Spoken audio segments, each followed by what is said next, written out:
Jadi pada saat ini ataupun pada kesempatan ini saya akan mengangkat suatu topik yang dimana topiknya juga saya buat sendiri ya kemarin lalu, tentang matinya gerakan mahasiswa ataupun anak muda yang boleh dikatakan milenial pada zaman sekarang.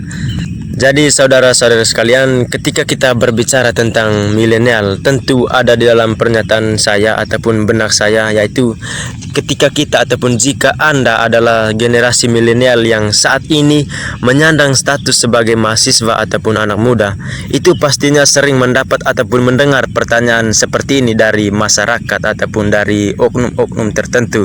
Misalnya, mahasiswa kok tidak ikut demo, ataupun mahasiswa kok apatis ya, ataupun mahasiswa kok buta akan kehidupan dunia politik.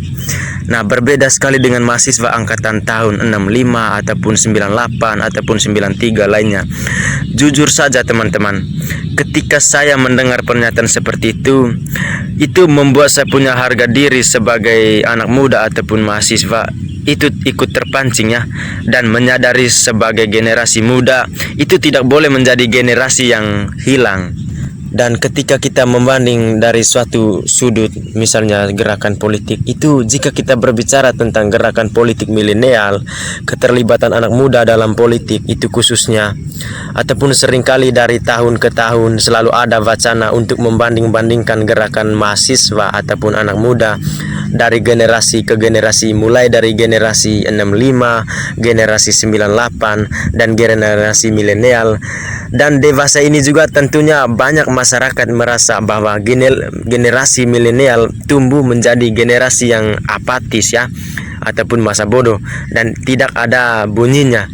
Nah, sering juga dipertanyakan gerakan politiknya dalam mengawal kebijakan pemerintah. Dan terlepas dari itu juga teman-teman, saya sedikit mengingat tentang mantan aktivis mahasiswa 98 ya, yang kini sudah menjadi anggota DPR ataupun Dewan Perwakilan Rakyat, yaitu namanya Bapak Budiman Sujatmiko, dan mengatakan bahwa membandingkan gerakan mahasiswa dari masa ke masa dengan sama persis adalah sebuah kekonyolan. Nah, zaman berubah seiring berjalannya waktu, dan hari ini teknologinya itu memungkinkan menyelesaikan persoalan yang berat tanpa mengurus energi sebesar dulu.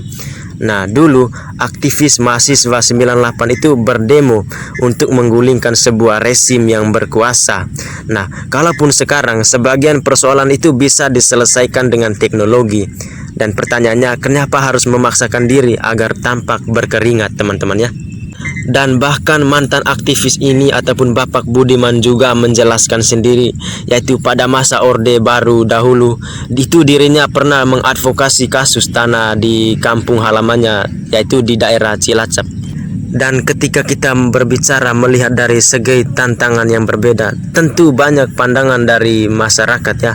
Semisal saya juga mau mengingatkan kepada masyarakat ataupun oknum tertentu, misalnya masyarakat juga harus memahami bahwa generasi dulu dan generasi milenial sekarang itu mempunyai tantangan yang berbeda.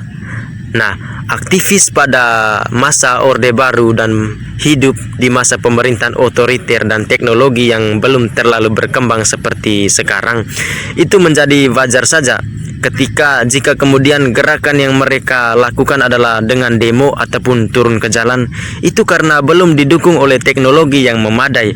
Nah, generasi milenial sekarang itu tantangannya bukan seperti dulu lagi. Dan tantangannya apa? Dan tentu tantangan mereka adalah bagaimana menciptakan karya yang berguna di tengah kehidupan masyarakat, dan seberapa banyak inovasi yang diberikan kepada masyarakat. Nah, sikap kritis mahasiswa itu jangan hanya dimaknai ketika menghadapi sebuah masalah saja. Kritisme mahasiswa itu harus dimaknai dengan menjadi problem solver bagi masyarakat. Nah, hari ini gerakan mahasiswa untuk menciptakan teknologi baru yang berguna bagi masyarakat itu banyak merupakan salah satu gerakan politik, yang dimana karena gerakan tersebut membawa perubahan bagi kesejahteraan masyarakat, khususnya masyarakat Indonesia ataupun di negeri ini. Nah, gerakan politik itu tidak bisa dimaknai dengan satu perspektif saja, teman-teman.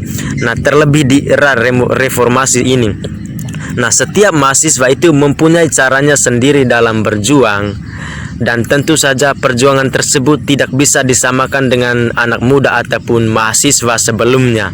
Dan itulah yang membedakan mahasiswa zaman dulu ataupun anak muda zaman sekarang.